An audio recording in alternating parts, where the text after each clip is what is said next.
Hello, hi, welcome once again to M5's English language learning program, Let's Speak English.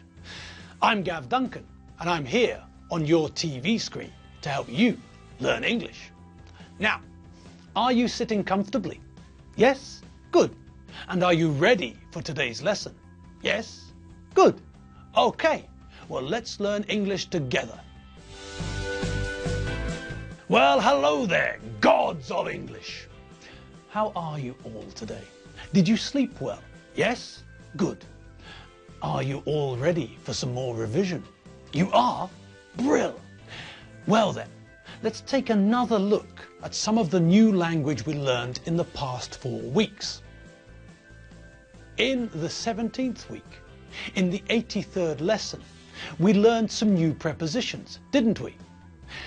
Shall we take another butcher's at them? Let's have another look, shall we? Yes, my friends. It's time for us to take another look at prepositions. I know. I love them and you love them too. They're great, aren't they? Okay, so a quick recap. We know 3 prepositions of time, don't we? Yes, that's right. Many years ago, when the dinosaurs were alive, we learned 3 prepositions of time with Terence the squirrel. Can you remember which prepositions we learned? Good, that's correct. We learned at, on, and in. We use at for what? Good, we use at for clock times. I get up at 6:45. I go to bed at 11:30. And what about on? That's right. We use on for days and dates. I'll see you at work on Tuesday. This year, my birthday was on a Wednesday. And in? What about in? When do we use in? Correct. A-doodle-doodle-doo. We use in when we're talking about months, seasons and years. I was born in November. I was born in the autumn.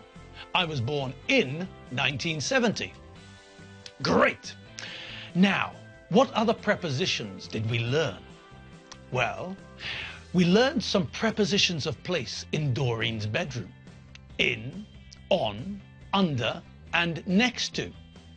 Then we learned a synonym for next to. Beside. Beside was part of the group of 7 new prepositions of place that we learned. The other 6 were between, in front of, and its opposite, behind. Then we learned the preposition of place opposite, and then we learned above and below. Below is like under, but we normally use under if something is covering something else. Now, after the new prepositions of place, we learned some prepositions of movement, didn't we? We learned 3 prepositions of movement: into, out of, and off. Great! Now, hang on to your trousers, because we're going to learn some more prepositions of movement. Ladies and gents, girls and boys, cats, monkeys, anacondas, and octopuses, feast your eyes on these new prepositions of movement. Up, down, under, and over. This is up. And the opposite of up is down. This is down. Now, those 2 were easy. What about under and over? Well, this is under. And this is over. So, we can say that we walked up the stairs and then we walked down the stairs. We can say, I broke my leg when I fell down the stairs. We can say that the dog jumped over the cat, and we can say that I walked under a ladder. Gods of English make their own luck, remember?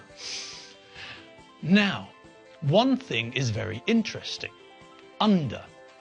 We can use under as a preposition of place. My t-shirt is under my jumper. The cat is under the bed. But we can also use under as a preposition of movement. The mouse ran under the bed. I walked under 3 ladders this morning. When I run to the statue on Gellert Hill, I run up the hill and then I run down the hill. To get to Gellert Hill, I run over Szabadság híd. When Pishti flies a helicopter, he flies over the city. When Pishti flies a plane, he flies over the city. When the pilots fly in Budapest, they fly under the bridges. When you go from Astoria to Őrsvezetér, the metro starts underground. Then, after travelling under the ground, it comes out of the ground and travels overground. The metro sometimes travels under the ground and sometimes travels over the ground. Planes and helicopters fly over the city. Submarines move under the water. When the 100 meters swimming race started, the swimmers dived under the water. When we played football this afternoon, I kicked the ball over the fence. Now the ball is in my neighbour's garden.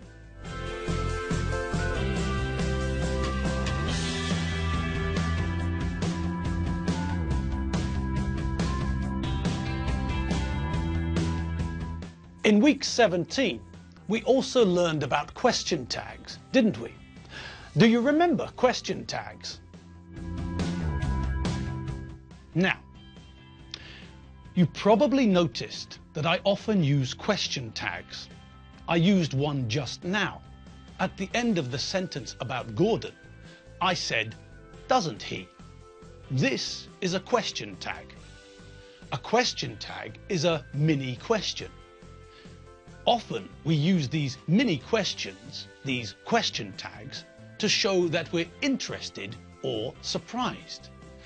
Like this, we use have you, is it, did they? I've got a new job. Oh, have you? My dad's coming to Budapest. Is he? Sorry, I vomited on your cat 2 days ago. Oh, did you? I didn't know. So, we use the correct form of the verb, add the subject, I, you, he, Doreen, and then add a question mark. My dad's coming to Budapest. Is he? With the verb to be, the correct form for the third person singular is what? That's right, it is. He is, she is, and it is. So, we make a mini question, a question tag. What do we have to do to make a question? Bingo! That's right again. We have to change the word order. He is becomes is he. She is becomes is she. And it is becomes is it. If we're using a question tag in the present simple, we use do or does to make the question tag. We use do for I, you, we, you, and they, and we use does for the third person singular, for he, she, and it. So, exactly the same when we want to ask a question, we take the correct form of the verb, do or does, and add the subject, I, you, he, she, it, we, you, or they, and finish with a question mark. I know how to get to Székesfehérvár. Oh, do you? Ferry doesn't like pálinka, doesn't he? What's wrong with him? If we're using the past simple, we use did. Simple. Geza and Ildi went to Mad last week. Oh, did they? I didn't go to work yesterday. Didn't you? Why not? All right. Back to Loretta. She went inside the hotel. Let's see if we can follow her. Oh, look. There she is. She's standing at the hotel reception. She's talking to the receptionist. Aha!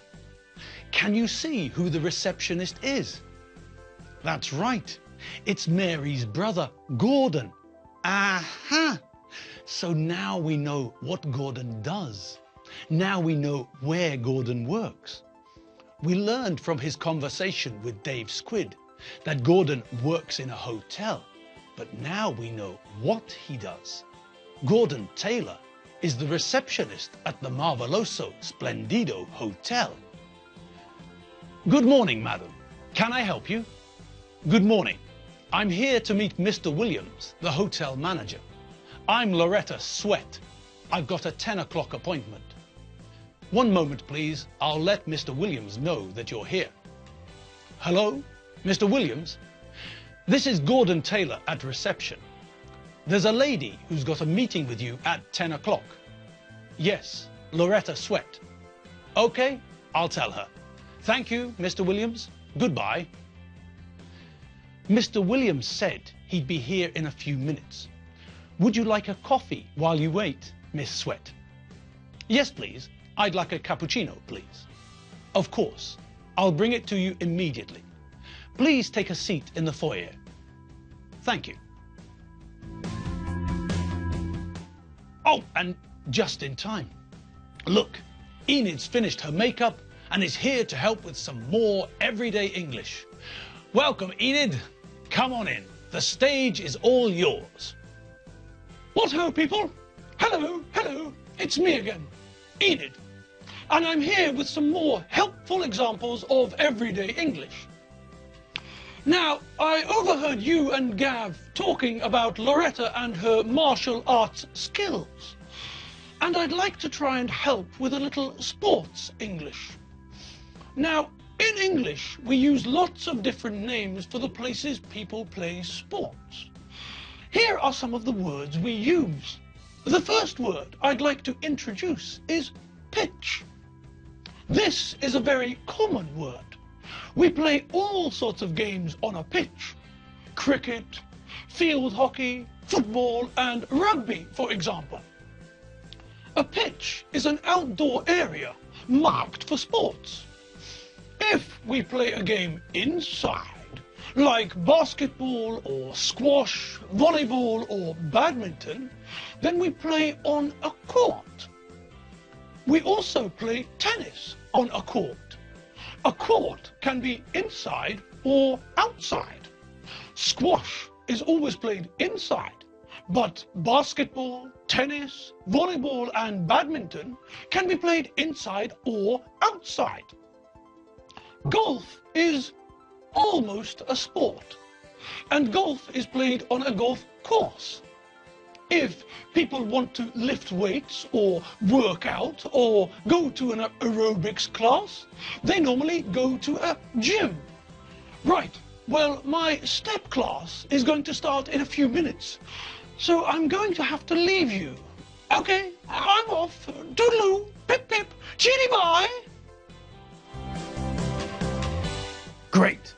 Well, that's all the revision we've got time for today.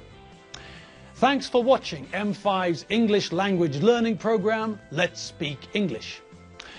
Don't forget to check out all the videos at www.m5tv.hu. You'll find all our lessons and lots of vocabulary too. Okay, I'm Gav Duncan. I'm not Leon Trotsky and I'm not Kim Jong-il. I'm Gav Duncan, and I'll see you next time for some more English language revision. See you later.